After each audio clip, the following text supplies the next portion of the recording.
lot of folks at the meeting.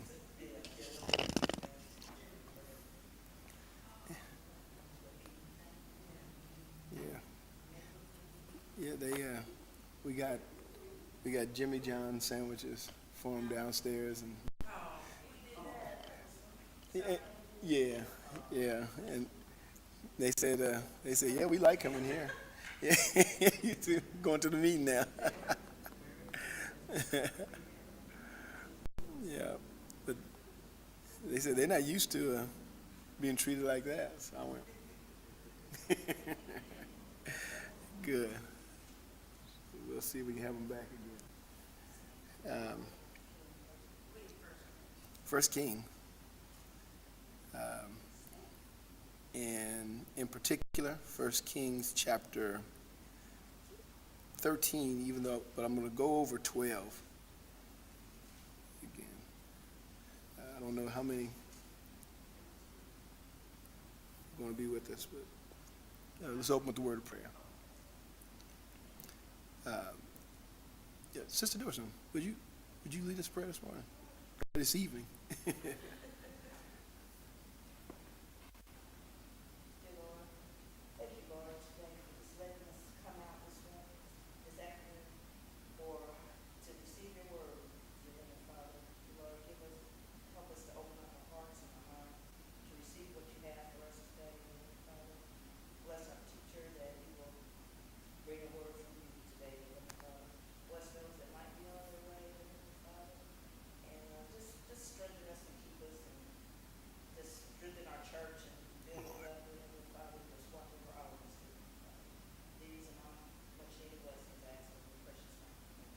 Amen.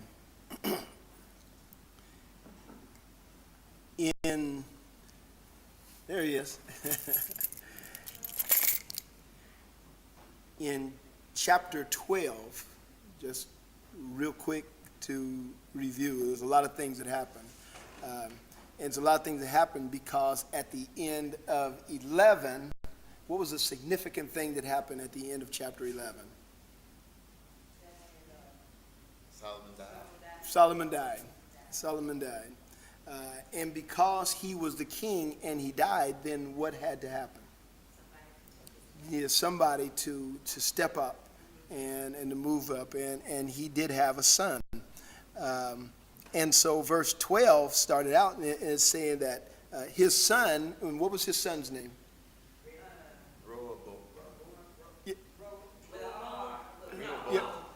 Rehoboam. All right.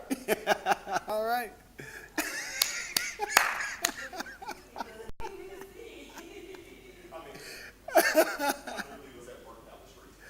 Oh, okay.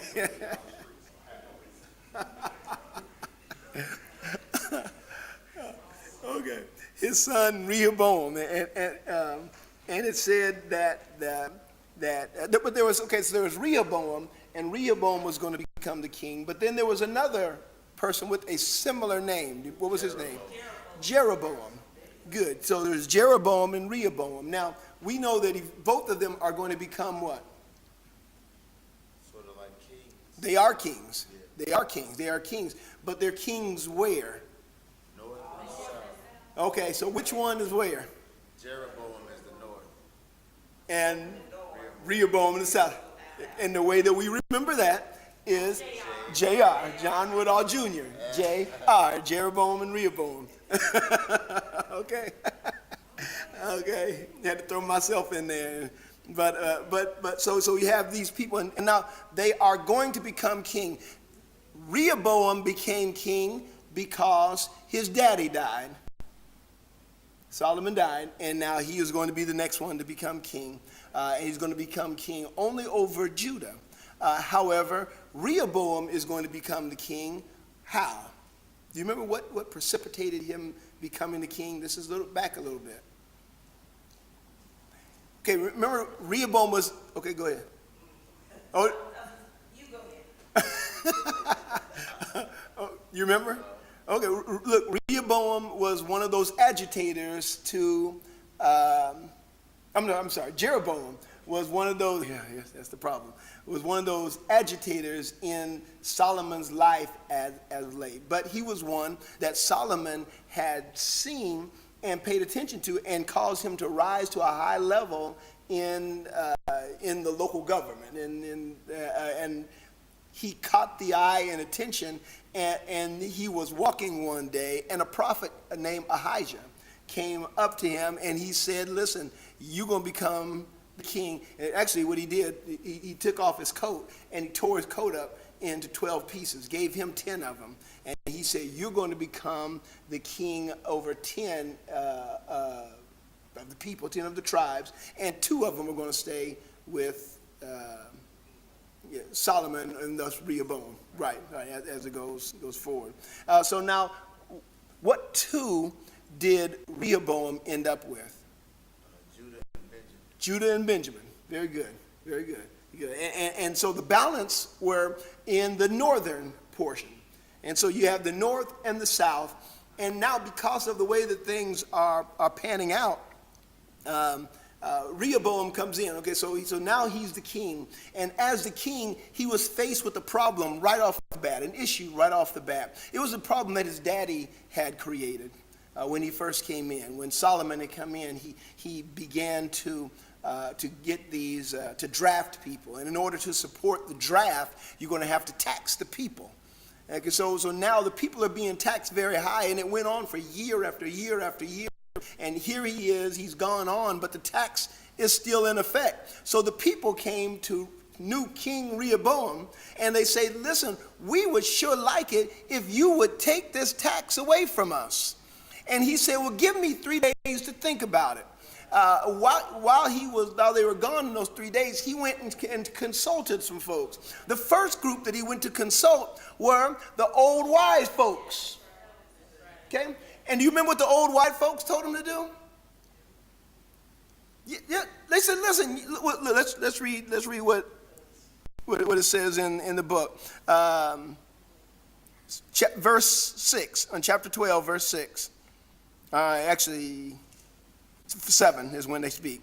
It said, listen, he asked them, what do you advise me to do? And verse 7 says, and they spake unto him, saying, if thou wilt be a servant unto the people this day, and will serve them, and answer them, and speak good words to them, then they will be thy servant forever. Yeah, be good to them. Show love to them. Be their servant. You serve them, and they will serve you back. Okay, that's good, wise advice. But, verse 8 starts out, but he forsook the counsel of the old men, and instead, who did he go talk to? Yeah, the boys that he used to hang out with growing up. He went and talked to the younger men. And now, what was their counsel? What was their advice to him? Yeah. He said this.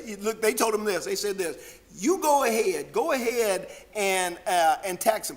They need to respect you. Okay, I'm paraphrasing. I'm putting some stuff in there just to make it. They need to respect you. So you let them know, yeah, my daddy was tough, but I'm tougher. He used to, he would whip you, but I'm gonna whoop you, but I'm gonna whip you with scorpions.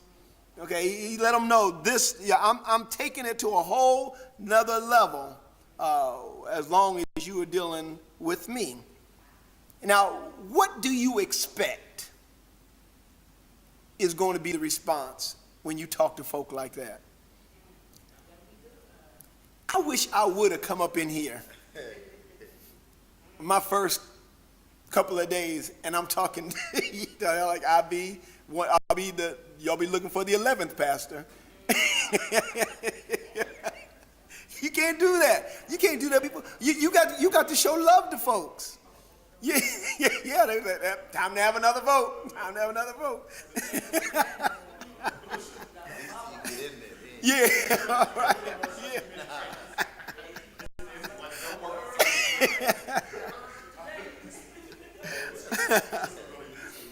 Yeah. Well, because the people did not agree, because they had a problem with that, they said, well, listen, we don't need to have nothing to do with David's family anymore. And so they went back up north. They left. Okay? And when they left, then I'm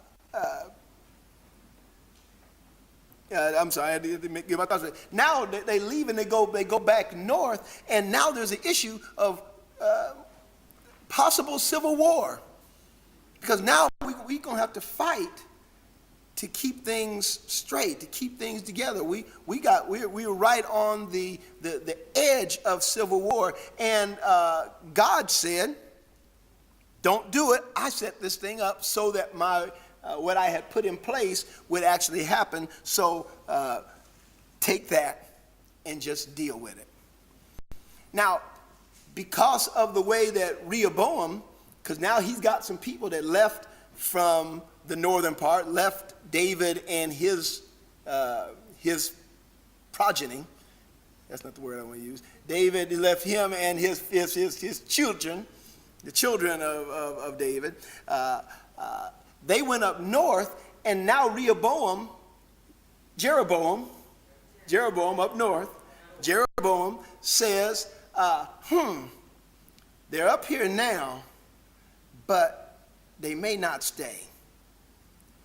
They may go back down into Jerusalem and fall in love with David all over again, because they're going to have to go.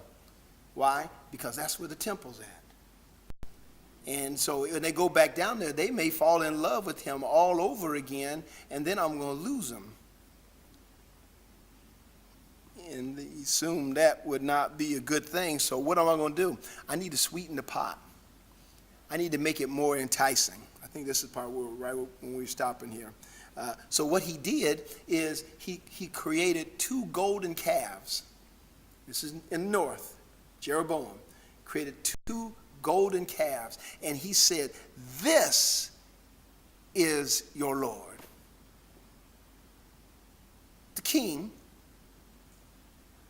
over 10 tribes of Israel is telling the people, these 2 calves, I'm at verse 28 at this point. He said, these 2 calves are the ones that brought you out. They're the ones who took care of you. So you don't really have to go down to Jerusalem anymore. Everything you need is right here, very convenient for you. Here's my question. And not only that, anybody who wants to be a priest, you can do it. You just sign up.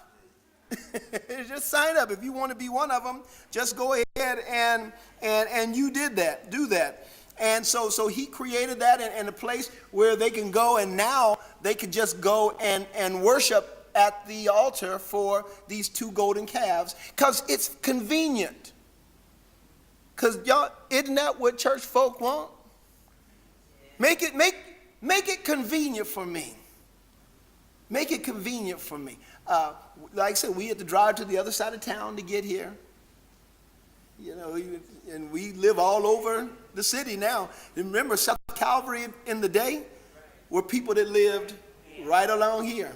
Okay, now we have people live on the northeast side. We got the west side. We still got some south siders. We are all over town, and now it's not convenient. Say it again. Yeah. See, I can get there, but can I get back?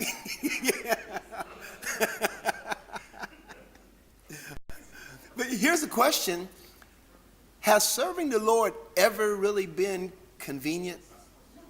It's not supposed to be convenient. It's supposed to be a sacrifice, and it should cost you something. It should cost you something.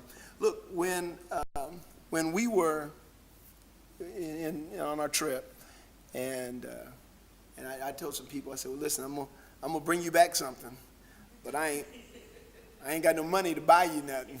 So here's what I'm gonna do. I'm gonna bring you back a rock. Okay, a rock from the ocean.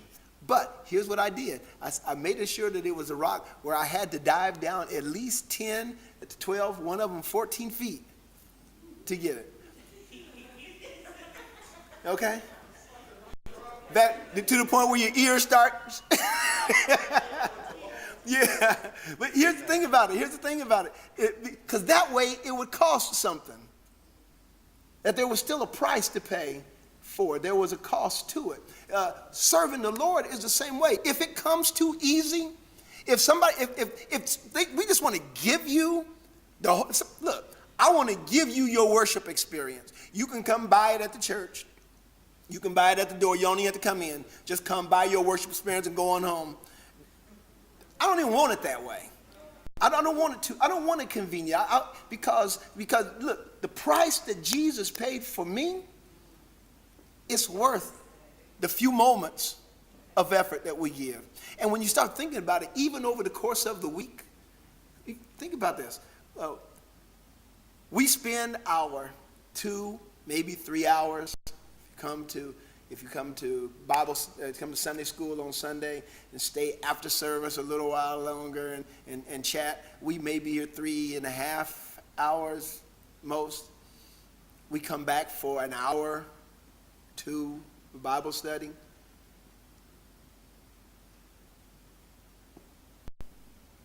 You might have some rehearsal, practice for something, and we spend that time. Now, you take all that, add up how much time you spent doing church stuff, and then how much you spend watching TV without complaint. But it's convenient because you can do it at home with the remote in your hand. And you can watch, you can flick channels and everything. Because even TV has become convenient. Look, we get upset because we got to flip through so many channels. All these channels, I can't find nothing to watch. Because we still want it to be very convenient. And he was making it convenient for them. Why? So that he could keep them, because he was very insecure. He was very insecure in what he was doing. So he even made a feast day so that there was a time that he could celebrate and people could celebrate. So that's chapter 12. Still took me 20 minutes to get through it. 13. So now that's instituted. And y'all, when the person at the top does it, then those who are his subjects follow suit.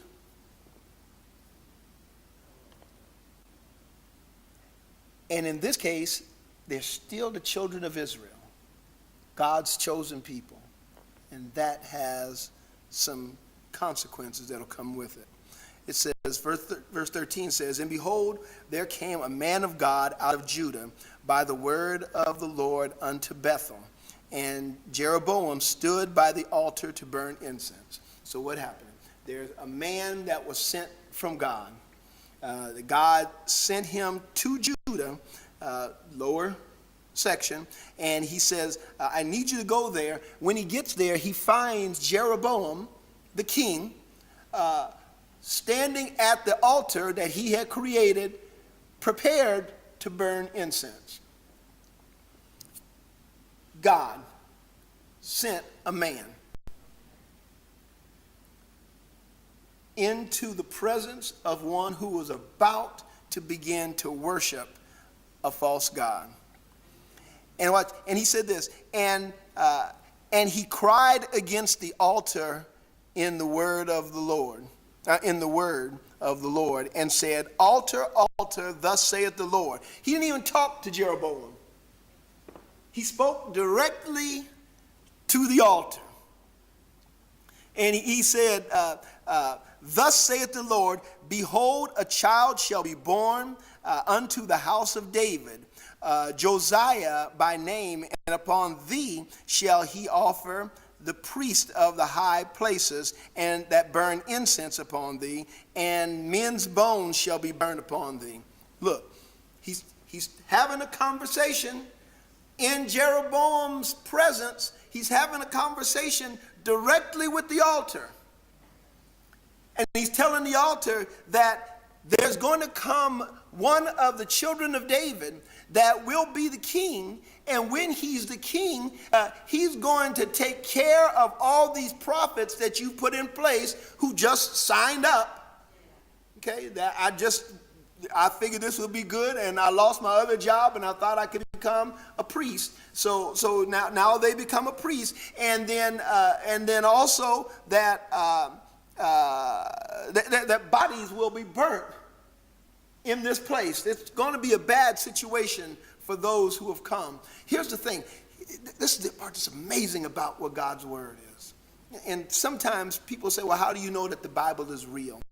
Because these words, in particular, this verse 2 right here, was written 290 years before Josiah was even born. He called him by name, and we know that Josiah is going to come. And we know, because if you read further, what he did. And so, look, God said it, and if he said it, you can believe it. And some people say, well, what's so amazing about that? That these words, this man's name was written and before he was even born. So these words were already in place before he even came to be. It's not like Josiah was born and somebody went back and wrote it and told what's going to happen. No, it was written in advance because God has foretold it. He has forespoken it. It has been prophesied. Okay, it has been prophesied, but this is one of those moments where you get to look at something and see it so deeply that you realize exactly what it is that God is doing and how he is bringing it to pass. No, we see it all the time. And we see it in prophecy, and we've seen things that God has said is going to happen, even in the life of Jesus. And in fact, if you want to get goosebumps, read about Jesus in the book of Isaiah. Okay, because when you do that, the detail that Isaiah talked about is sometimes more detailed than what the Gospels speak of him as. Yeah, look, the Gospels never, the details and the events that he foretells is incredible. But he says this about Jesus' death. Everybody else talked about it in terms of what happened and what happened with his body. But Isaiah tells that you couldn't even recognize him as a man. Here's the thing. You couldn't even recognize him as a man. But we're talking about it so many years before he's talking about it as if it has already come to pass. But it has not even happened yet. And that's the way that it is. Here's the thing. So is that because God just has special powers? Because he's God. Yeah, he is power. He has all the power. And so what is he doing? Look, I am the way. What's the next part? The truth. All he's doing is speaking truth.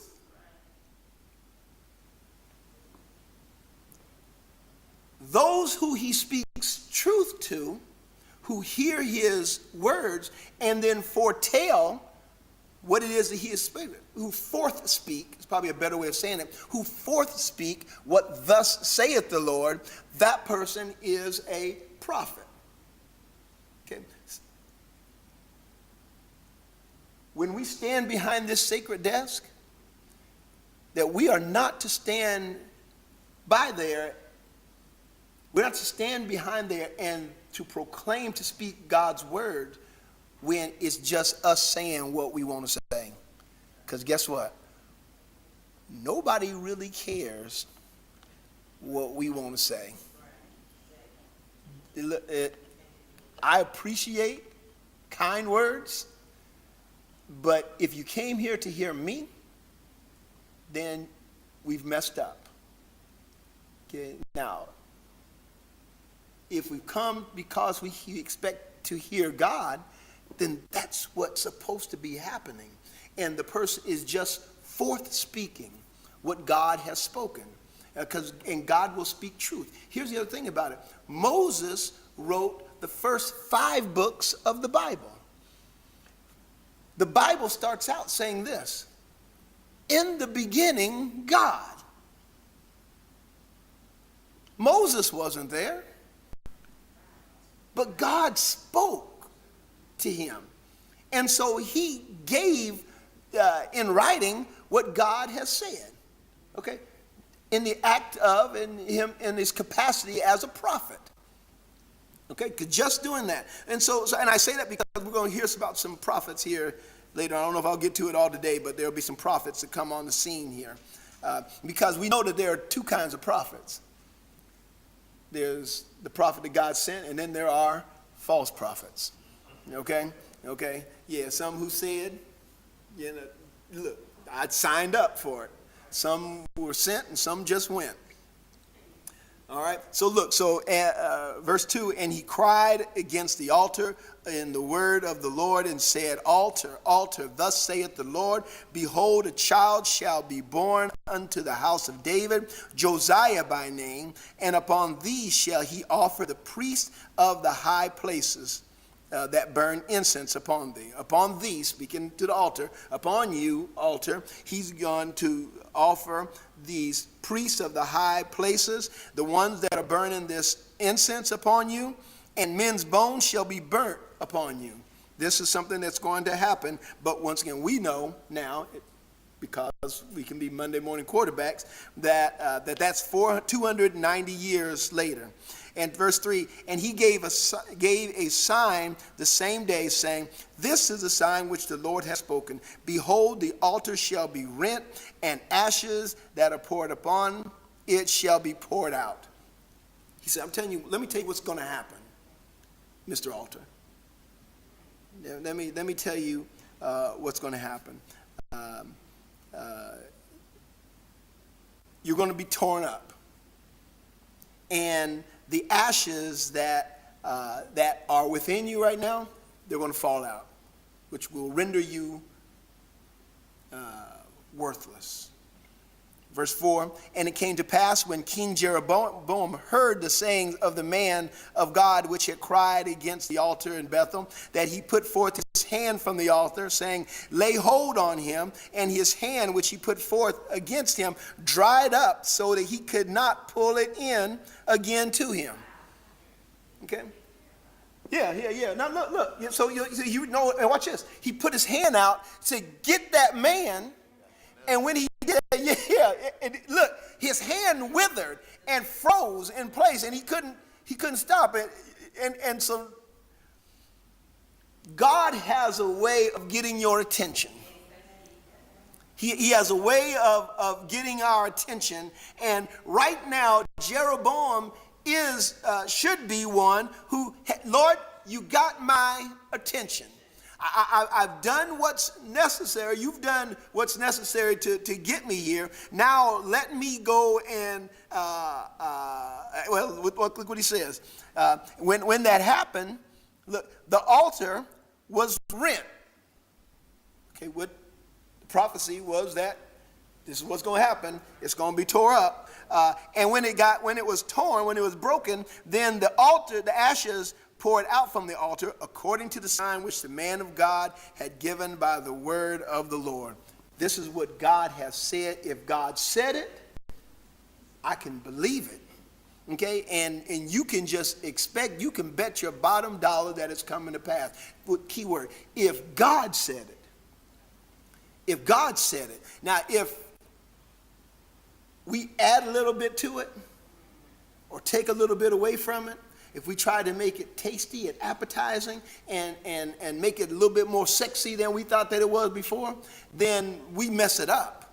But here he said exactly what it was that this man of God, we don't know a name, he just know that this man of God came and was given a word, and he caught Jeroboam's got his attention. You got my attention. Because this is how he was stuck right now. While all this stuff is happening, he's stuck and he's watching everything happen just as the man said. And the king answered and said unto the man of God, entreat now the face of the Lord. Call on your God right now and pray for me that my hand may be restored to me again.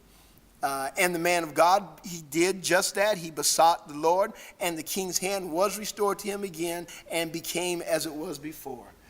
Whew. Okay. He was in a bad situation, but he said, call on to God. Call on the great God, your Lord. Call on him. Tell him to put me back in the same situation I was in. Put me back the way that I was before. Make me whole again. And when somebody has been through something and then God brings you out of it, then you're going to serve them till you die. Because that's what we sing in the song. I promise him that I serve him till I die. Okay, and I'm on the battlefield for you, Lord. That's what we told him. Because he brought, Lord, you brought me from a mighty long way. All right, that's the situation that he's in right now. Surely his whole life will be changed forever because of this experience that he's had in his own life, not what somebody else told him, something that he has observed. He is an eyewitness to what God can do. And king said unto him, man of God, come home with me and refresh thyself, and I will give thee a reward. Y'all, he's different. He's changed. This man who I was going to curse, who I was going to tell, get that man, who I was going to, now I'm taking him home. I'm going to offer him a reward for just coming and gracing me with his presence. And the man of God said unto the king, if thou wilt give me half thine house, and you said, which is everything you have, you will give me half thy house, I will not go with thee, neither will I eat bread nor drink water in this place. God sent him. He sent him for a purpose. He told him, when you go there, don't linger in that place. Don't stay around to eat. Don't stay around for nothing to drink. Just get in, do what I told you to do, and get out. In fact, he was even further.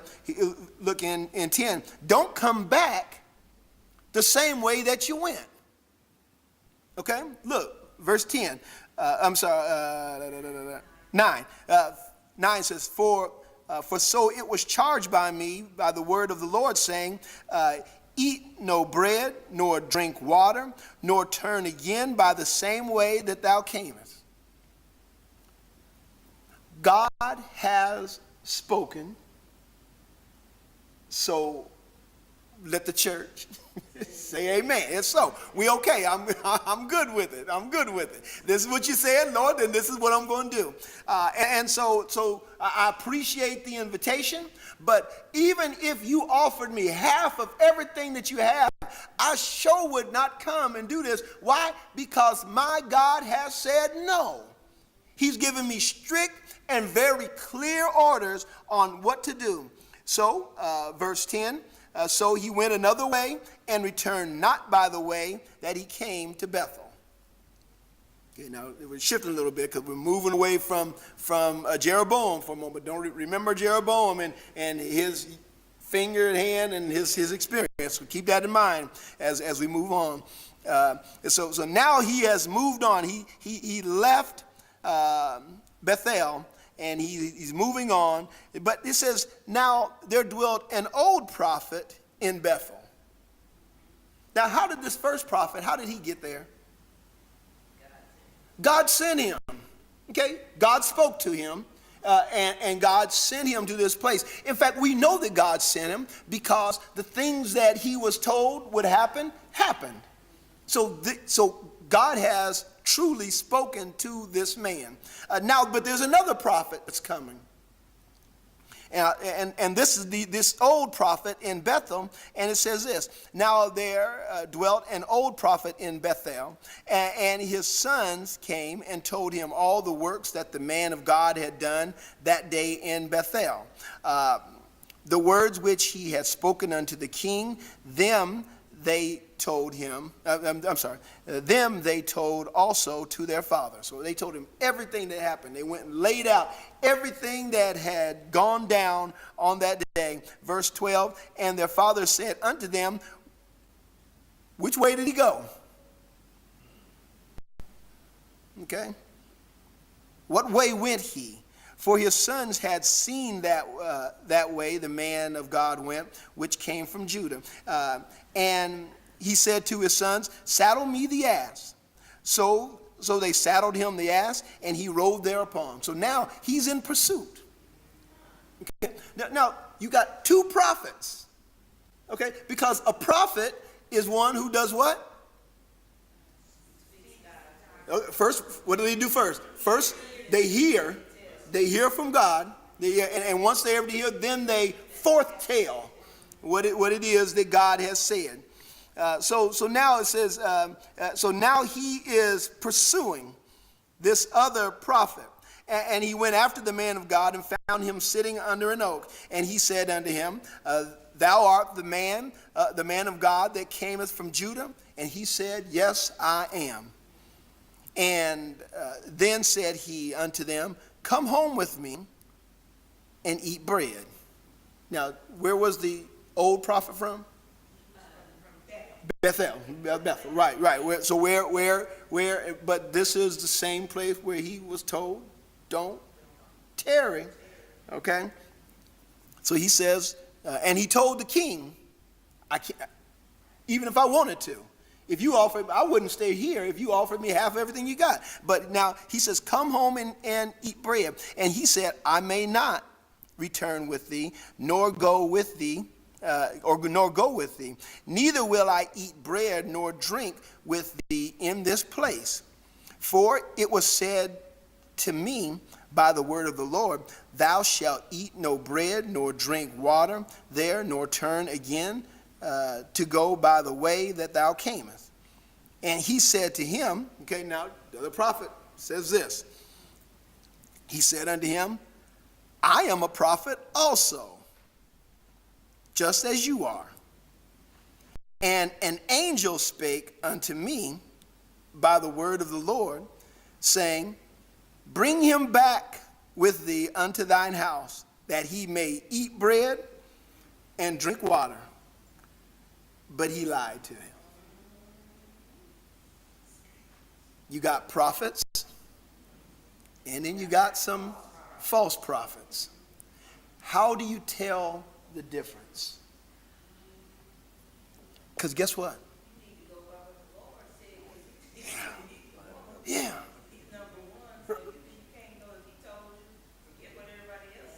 Yeah.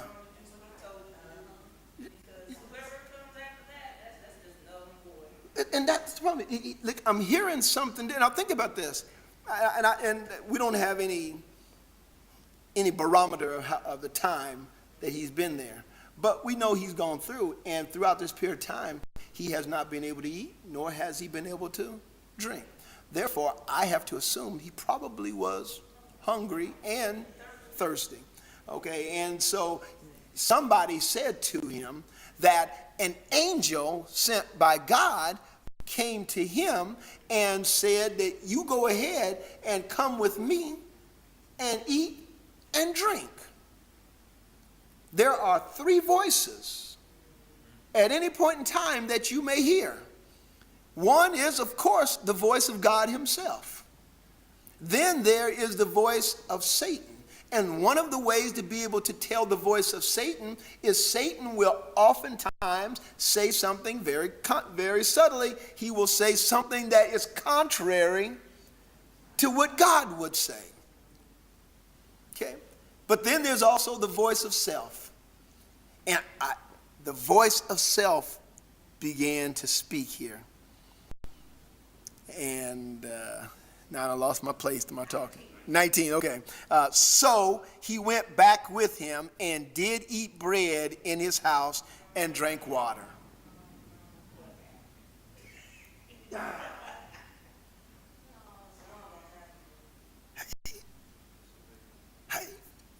And disobedience It becomes disobedience. It just becomes pure disobedience. Why? Because God spoke to him.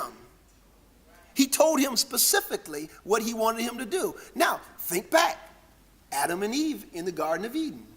God spoke very specifically to Adam. He told him that the day you eat thereof, you shall surely die. You can eat of the fruit of any other tree in this place, but not that tree.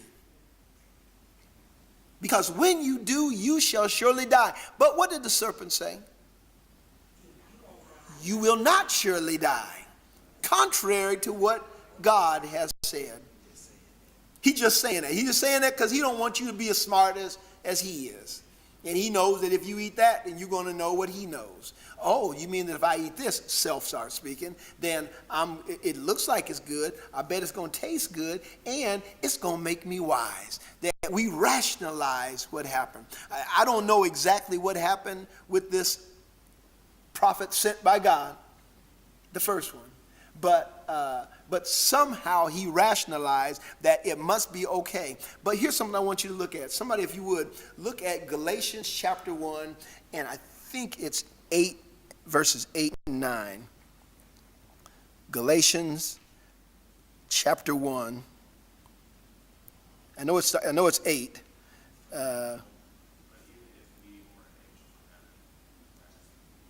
Yeah, that's it. Yeah, if you don't mind reading it. Galatians chapter 1, verse 8. But even if we or an angel from heaven should preach to you a gospel contrary to the one we preach to you, let him be accursed. Yep, that says where I want to go. Okay? As we have said before, so now I say it again. If anyone is preaching to you a gospel contrary to the one you receive, let him be accursed. There you go. Look. Even if an angel comes up to you and says something contrary to what God has said, don't believe that. Don't fall for that. Okay, because you know what? God is nothing if he's not consistent. He will always be consistent. He will never, people try hard to find, and I've heard Christians say, well, the Bible is inconsistent. No. The Bible is very consistent. It's very consistent. And if you are reading something, you're trying to say that it's inconsistent, then you're not reading it properly. You're not reading it in its context. Okay, that you're reading it in a way that you're making it say something because it fits your needs to be inconsistent. But it is there. You're not going to find a more consistent document, even if you look at what we saw about what was said about King Josiah. He's telling us stuff that hasn't even happened yet. Even today, there's stuff we know. There are things that have been told to us about what is coming. We just don't know when. But we know what's going to be happening. Yes, sir. We look at technology and we're in the modern age and things like that, but that's only God's plan, because technology and how, and just like TV and all of this and that HD, and every time you look up, it's getting greater and greater and greater. But that's only so that it can be clear Right. at the time that it's supposed to be seen. That it Because happens. technology is only lining up with prophecy. Yep. Because when it says that everybody's going to see when CNN. when everybody's going to see that when those the two messengers, the two preachers get killed. Yep. They said the whole world's going to see that, and that's satellite TV. What happens? That there be nothing. There is a way. Yeah. For everyone to see what's happening. Yes. Yeah. I mean, using that to fulfill the prophecy, but you have to think about it like that, because you just enjoying the time. Yeah. You gotta. It's like when you know it behind the corner, like I saw him, but I'm just behind the couch. Yeah. Well, and here's the thing about prophecy, and especially end times, is that we know it's coming. We know what's going to happen. We know that that there's going to be a calamitous period on earth. And I'm not particularly worried about it. Why? You won't be here. Yeah. Before all that happens, we caught up. We're caught up. We're out of here. Okay? Now, there is a responsibility we have to make sure as many as we can. We have a responsibility to reach out so that there are others who can go, but we're up and out of here. Now, here's the thing. That day will come, but Jesus said this very, very clearly in Matthew.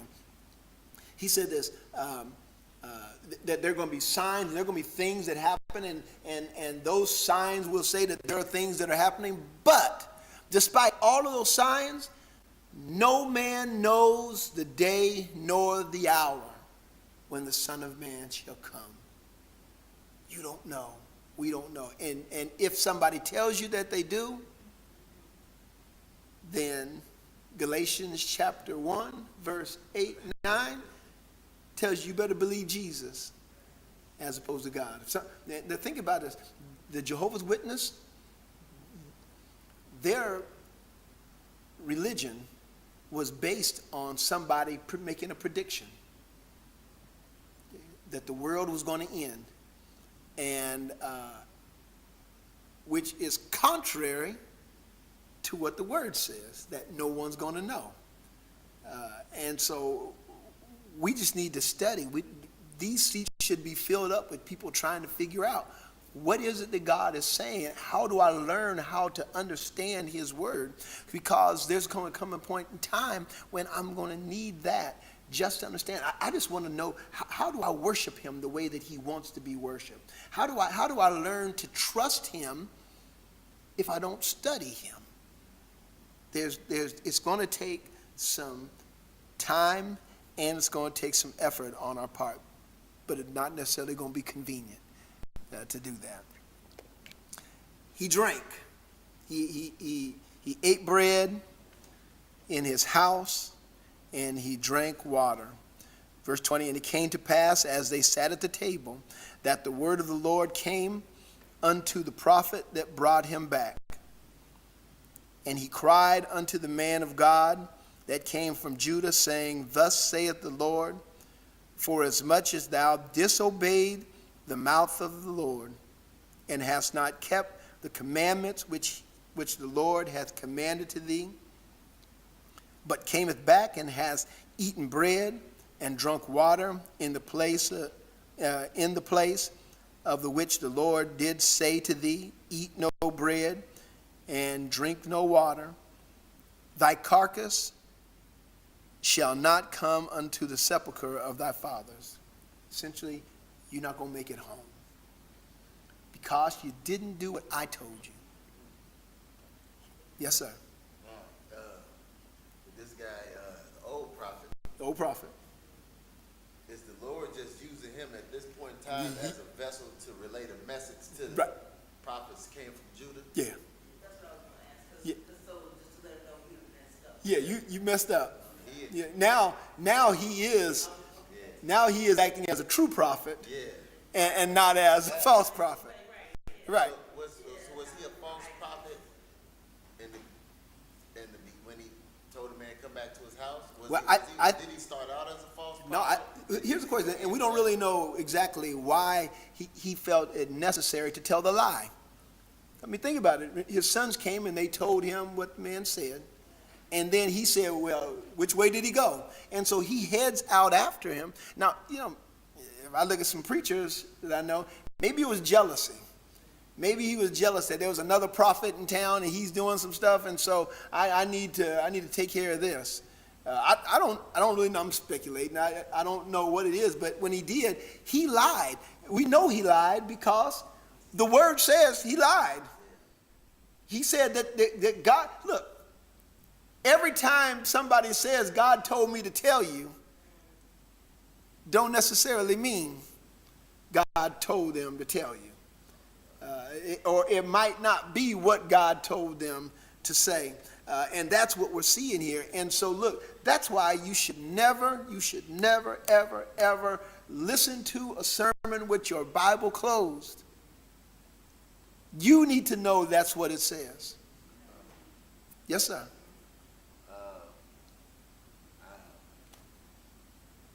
Just say, okay, I read this. Uh-huh. And I take away the lesson from this lesson. Right. How do you have genuine fellowship with another believer, knowing, with this in mind, saying, how do you fellowship with somebody else genuinely, as opposed to saying, Yeah. Can I trust you? Can I trust what you're saying? Yeah. What do you think? How do you do that? How do we do it? Because from a practical end, we got to be able to do that.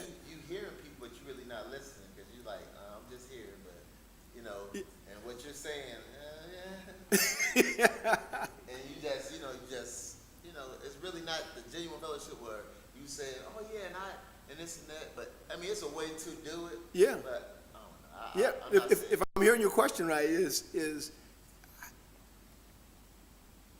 if someone tells, and I'm going to use a preacher or a teacher,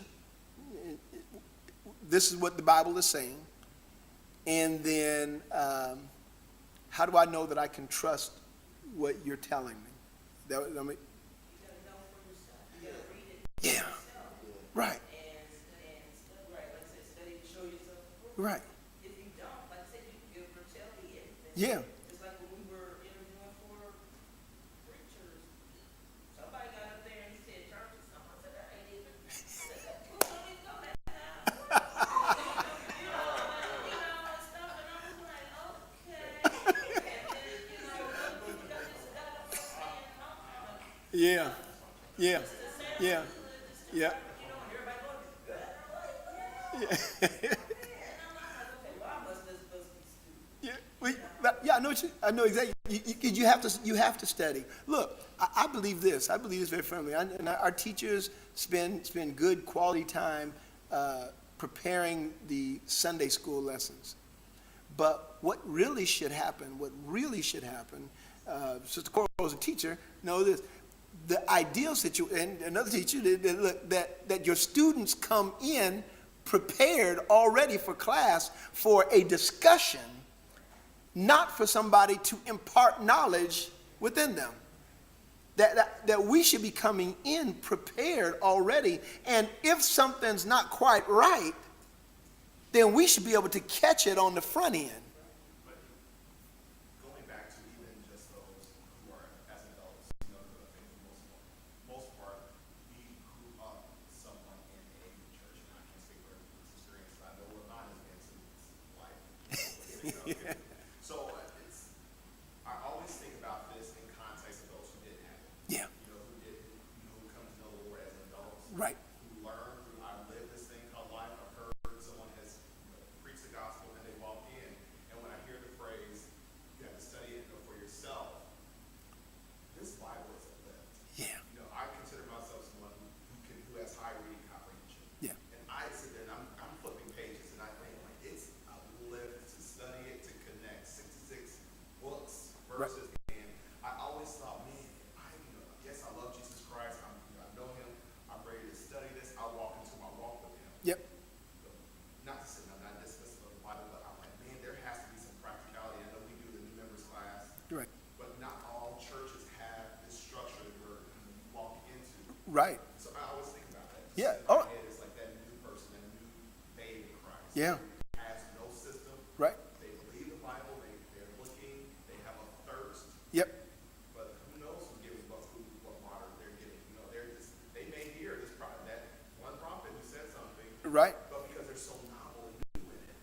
And And that's where I've always, I keep thinking, I always feel those It's true. are the ones who are really trying, who Yeah. have the desire. Yep. And they're so, ignorant of Right. how to pursue it or how to Yeah. do it. I think that's where we see some of those. Well, and it will. And then sometimes people become overwhelmed because they go and look, they start reading the King James and they say, I can't understand what this is saying. This is way above me. And maybe I'm not smart enough to be a Christian. And that's not what we want to do.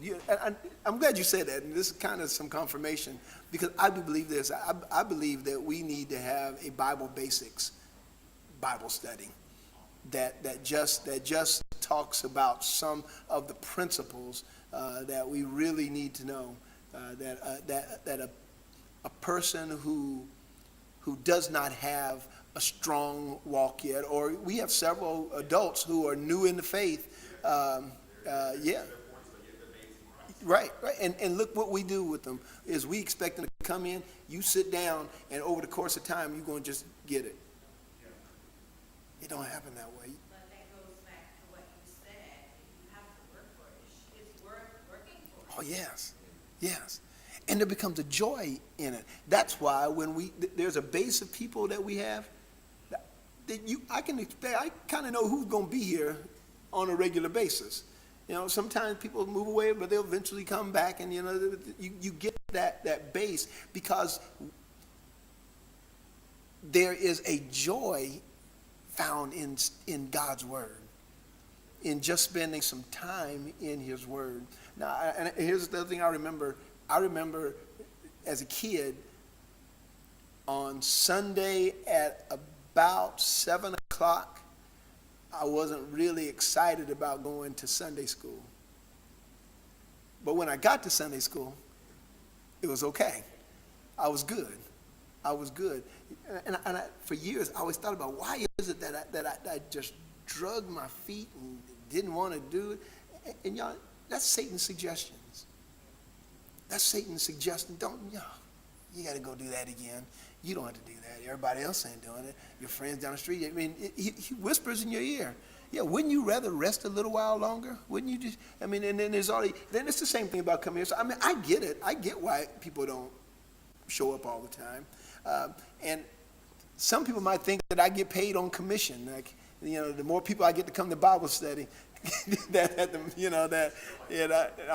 just sending the timber up there for me, and y'all I'm gonna have a great big old mansion in heaven because I got a lot of people to come to Bible study. I don't think it works that way.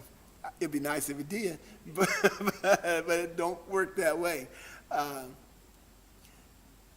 We want people to come because there's a joy to be found in it, and you can only know it for yourself. But we have to teach. You're exactly correct. We have to teach people, give them an opportunity to on-ramp on it instead of having to take a big